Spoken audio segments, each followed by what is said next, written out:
Olá, eu sou a Brenda Cauane e esse é o canal Em Debate, Gênero e Relações Internacionais.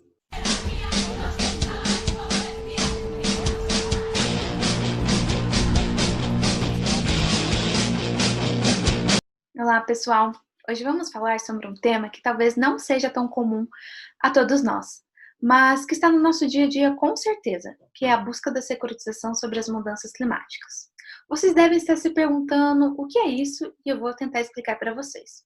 Mas primeiro, eu queria falar que esse foi o tema de pesquisa da minha monografia, para concluir o curso de Relações Internacionais. Então, para entender esse tema, é necessário ter em mente o que é segurança.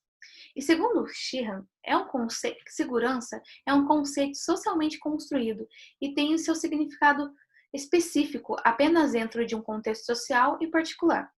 Porque a segurança tem vários conceitos e ela é caracterizada por ser essencialmente contestada, justamente porque ela tem vários conceitos. Então, ela é um conceito ambíguo e ela vai evoluir conforme o tempo.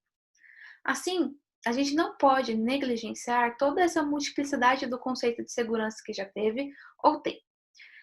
Mas vocês devem estar se perguntando por que eu estou falando isso. Eu estou falando isso justamente pois a securitização vem desses conceitos de segurança. Esses conceitos que foram modificados conforme o acontecimento da história, como a Segunda Guerra Mundial e a Guerra Fria, o que vai levar a essa ampliação do conceito de segurança, que antes era só caracterizado pelo um aspecto militar. Aí, assim, conforme essa amplificação desses conceitos de segurança, lá na Dinamarca, especificamente na escola de Copenhague, ele vai acompanhar essas transformações desses conceitos e ele vai abarcar temas além dos aspectos militares, como os temas sociais, os temas políticos, os temas econômicos e os temas ambientais na agenda de segurança. O que vai resultar dessa forma na teoria da securitização. E vocês devem estar se perguntando o que é securitização de fato. A securitização, então, é a possibilidade de um determinado tema passar a ser visto como uma ameaça à segurança a partir dos atos de fala. Por que é a partir dos atos de fala? Porque existe uma teoria dentro das relações internacionais que se chama teoria construtivista, que fala basicamente que a sociedade é construída através das falas. Eu não vou entrar muito nesse assunto porque tem várias visões sobre a teoria construtivista, mas é basicamente isso. Assim, os estados, eu digo os representantes dos estados em fóruns internacionais, em organismos internacionais, ou até mesmo em discursos nos seus dias a dias, eles colocam algum ponto, alguma questão como tema de segurança. Exemplo, o narcotráfico, que a gente conhece como a famosa guerra às drogas. E eles colocam também temas ambientais, que é o que eu tentei buscar na minha monografia. Entendida essa parte, precisamos entender a questão ambiental. Nos dois primeiros vídeos e no vídeo da conversa com a Alessandra Galli, abordamos no geral sobre a agenda ambiental. Se você ainda não viu, corre lá ver. Mas em todo caso, com as mudanças no sistema internacional, com as transformações das relações internacionais, como eu já falei antes, como a Segunda Guerra Mundial, possibilitaram a inserção do meio ambiente na agenda internacional, que essa foi caracterizada, podemos dizer, por três grandes fases, conforme classifica o Leprecht. A primeira fase, ela vai ser caracterizada por ações limitadas, que vai desde o início do século XIX até os finais dos anos 60. Em seguida, é caracterizada por um ativismo intenso, porém ele veio ser minimizado devido ao início da Guerra Fria. E é nesse período que ocorre uma conscientização progressiva das ameaças ambientais, principalmente no que se refere à comunidade científica, devido ao alarmismo da degradação e os riscos dos desastres naturais e das catástrofes ambientais, como no final da década de 50 em Minamata e 1967 na Maré Negra, na costa inglesa.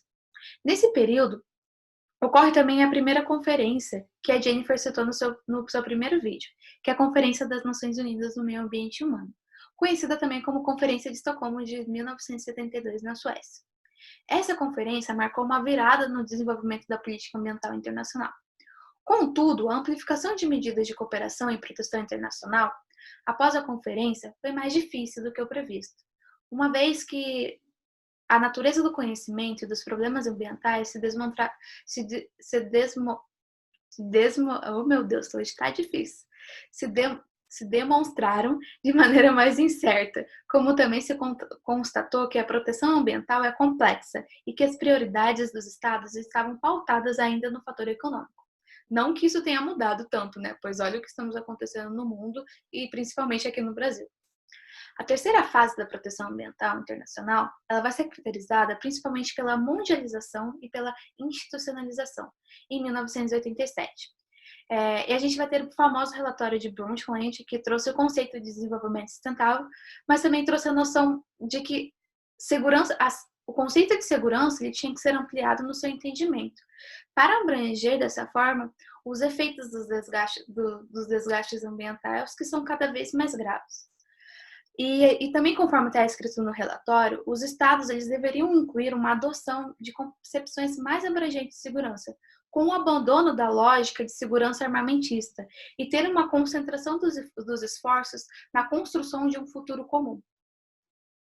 Assim, juntamente com os acontecimentos como Chernobyl e o acontecimento em Bhopal, na Índia, também foram de extrema importância para se entender essa emergência da pauta ambiental. Em como as questões da degradação ambiental, elas não obedecem às fronteiras, que os problemas vão muito além do seu próprio estado onde está acontecendo. Importante também falar, em 92 aconteceu a Eco 92, que também foi um marco na proteção ambiental, conhecido também como Cúpula da Terra. Aconteceu aqui no Brasil, no Rio de Janeiro. E nessa conferência, mobilizou praticamente o mundo inteiro, reunindo, segundo o Leprecht, 178 países, e 103 contavam com a presença de chefes de estados e de governo.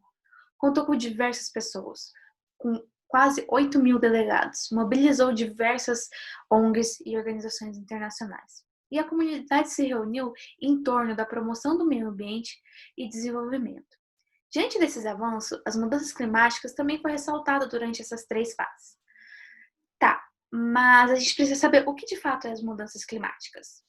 Mas para isso a gente precisa resgatar o que o modo de vida ele se alterou ao longo da história. E novas formas de produzir surgiram através da Revolução Industrial, o que acarretou graves problemas ao planeta Terra, pois o homem passou a emitir quantidades significativas de gases de efeito estufa, intensificando e desencadeando o aquecimento global. Por sua vez, o aquecimento global é o aumento de temperatura média dos oceanos e da camada de ar próxima à superfície da Terra. Devido a este aumento de gases da atmosfera, tem-se a mudança climática. Logo, mudanças climáticas ela vai significar alterações das condições do clima da Terra ao longo de um tempo, devido a esse acúmulo dos gases de efeito estufa, como o gás carbônio e o metano. A mudança climática, ela inclui a temperatura, a intensidade das chuvas ou a falta delas. Eventos climáticos extremos, como furacões, ciclones, tufões, ondas de calor, desertificações de áreas naturais e coisas que podem ser devastadoras para o nosso planeta. Mas vocês devem estar se perguntando, o clima da Terra constantemente muda ao longo do tempo. Sim, ele constantemente muda. Mas lembram que eu falei das alterações do modo de produção e do nosso estilo de vida? Essas alterações, elas vão ocasionar que o clima da Terra mude de forma acelerada, assim sendo uma preocupação para a própria sobrevivência do planeta e a nossa própria sobrevivência. Os efeitos das mudanças climáticas podem, então, ser devido às formas naturais, mas o ser humano é um dos responsáveis para que a mudança do clima ocorra. Esses efeitos trazem ameaças e trazem mudanças para a produção de alimentos, trazem ameaças aos estados devido à elevação do nível do mar e muitos outros problemas.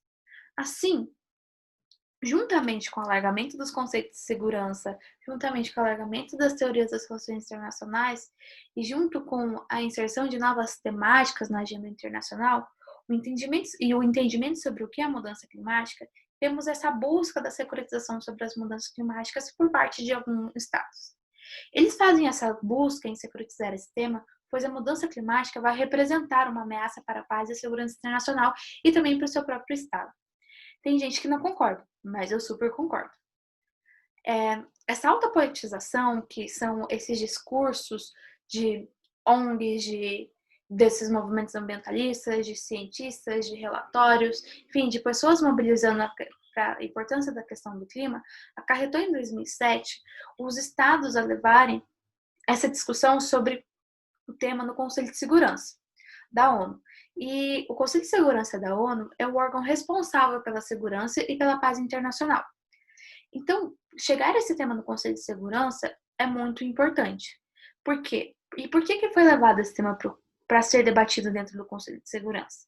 Uma vez que as mudanças climáticas podem ocorrer problemas, como conflitos entre estados ou entre civis, por competições devido à falta de recursos, impactos ambientais que vão atravessar fronteiras, migrações forçadas devido às questões ambientais e até mesmo a extinção de um estado.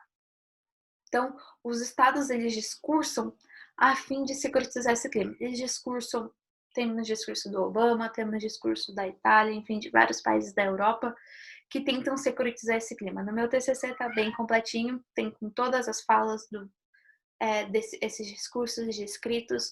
Tem uma fala onde o Obama ele fala até em securitizar o clima em um aspecto militar e não só sobre uma segurança de uma proteção ambiental, mas sim também trazer esse aspecto militar da segurança.